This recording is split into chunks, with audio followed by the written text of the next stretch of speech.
Hello, brothers and sisters. Welcome to my channel. If you're new, please don't forget to subscribe. This is Uncle Lenny, your only uncle in town.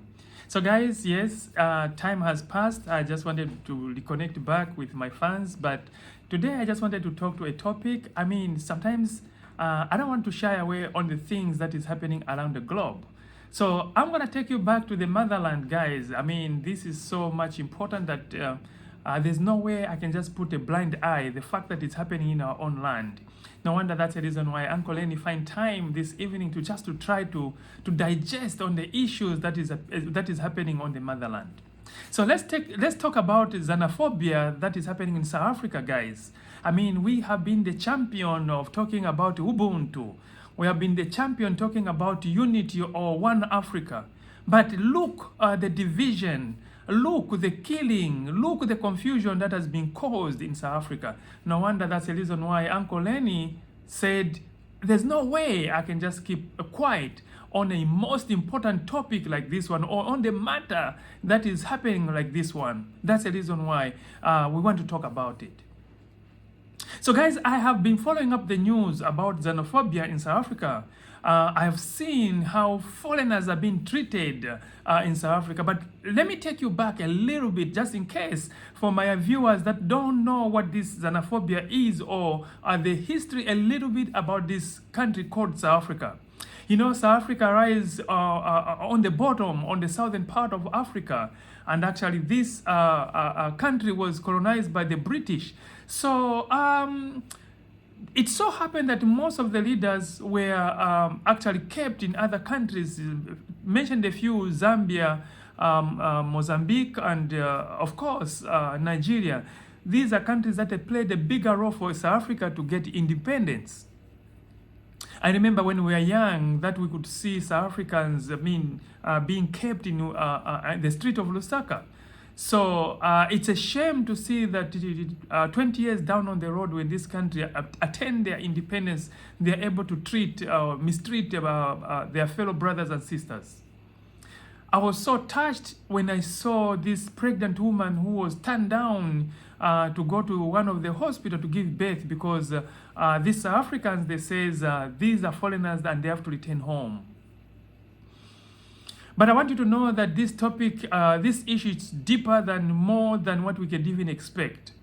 It's very easy to accuse foreigners of getting our jobs, and yet these foreigners, they're also creating jobs. I saw one Ghanaian person who was being harassed in the street of Johannesburg when they were saying, you Ghanaian, we want you to return back to Ghana, or you Nigerian, who have to go back to Nigeria, or you Malawians, you are getting our jobs. Of course, not forgetting Zimbabweans. So they have transformed the blame from, instead of, talking to their governments, they are taking a blame to the foreigners. But one thing I want you to know, you South Africans, that we are one people.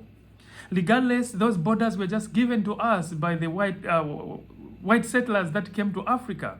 So I don't see the reason why that you would stand up and mistreating a fellow Zimbabwean or a Nigerian or as a Ghanaians. And I even see how you were even harassing the refugees that came from Eritrea. But I want you to know that today you may be thinking you're okay, but you never know what comes in down on the road, 10 years down on the road. Remember that your economy is not really perfect. It's bound to crash. But whatever I'm seeing, it's a spirit of division that has entered into the African continent. Brothers and sisters, you know that there's so much we can do as one people. If one people comes together, we can do so much. So I still know very well that if Zimbabwe, South Africa, Malawi, Zambia, Angola, and Nigeria, all these countries comes together, you know how much mountain we can push. Financially or economically, these countries can create jobs for our own people. But if we, the very own people, we are fighting among ourselves, I don't know where we are going from here. I don't know what kind of a spirit that came into you guys, that you're going to be on the street trying to mistreat your fellow Zambian, your fellow African. I don't know the difference. I don't see any difference. When I see a South African, I see a brother to me.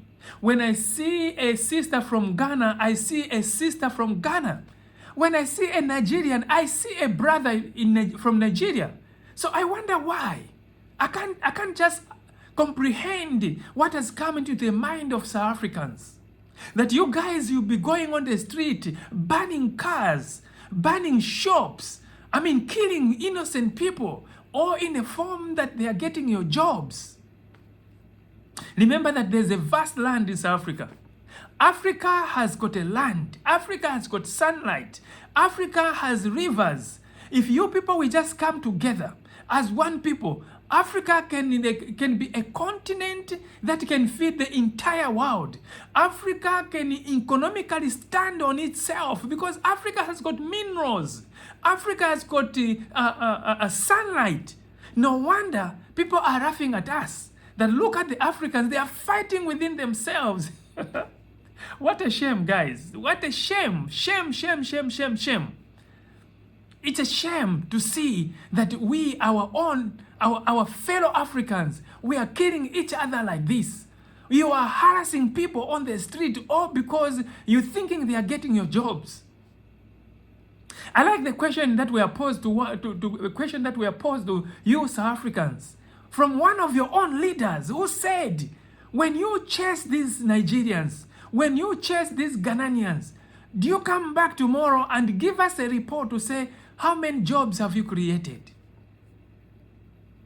Or you have even created more vacuum than ever before. Okay, fine. This question comes back to you guys. If you chase those Africans today, what are you going to chase tomorrow? Who are you going to chase tomorrow?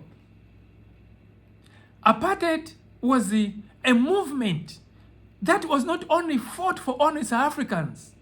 It was a movement that were fought for all those countries within Africa. Because most of your leaders got helped from the neighboring countries. They seek refuge within neighboring countries. But here is you guys today. And you call yourself, because you have independent, that you have an audacity to mistreat your fellow Africans the way you are doing it. God will remember this. And God will judge you, South Africans. You can fool a man, but you cannot fool God. God sees the kind of a seed you are planting. Yes, the question is, what kind of a seed are you planting? Because right now, you have planted a seed of hatred. And this seed, it will take so much to uproot it. Because one, the generation will come in, the next generation will grow thinking foreigners are getting our jobs. And I've heard now that even in Tanzania, the Tanzanian president has given South Africans that are living in Tanzania 48 hours to leave that country. I've heard even countries also like Botswana taking decisive measures to making sure that their citizens are protected. And now you can imagine, South Africa has got a chain of stores like ShopRite, Game, and just a few to name it in all African countries. What will happen if all these countries says it's about time for you guys to pack your bags? This is not just only going to hurt one country, but it's going to hurt the whole continent. Because that seed that you have planted in South Africa, it's a seed that will go into all nations. All nations will look at your citizens. I hope there will come a time where a leader of South Africa will stand up and say, enough is enough. Let's try to put a stop to this kind of evil that is taking place in South Africa. Uncle Lenny cannot shy away from these important issues because I am an advocate of peace. I am an advocate of Ubuntu, oneness. I know the power that is there when we come together. So if this will take all of us, leaders, church leaders, civic leaders, president, MPs, and name everybody else to stand up and to say no to xenophobia in South Africa, because we cannot allow a situation that will go across the continent all because of one evil, something that has been planted thinking this is normal. This is not normal, guys. So guys, thank you so very much. I want you to leave me a comment in the comment box. I want to hear your views. I want you to hear this topic. It may look simple, but it's a very important topic because it touches everyone, all of us, regardless of which country you're coming from. You are affected. I'll see you guys in the next content because this is the beginning of talking about xenophobia in South Africa. I love you guys.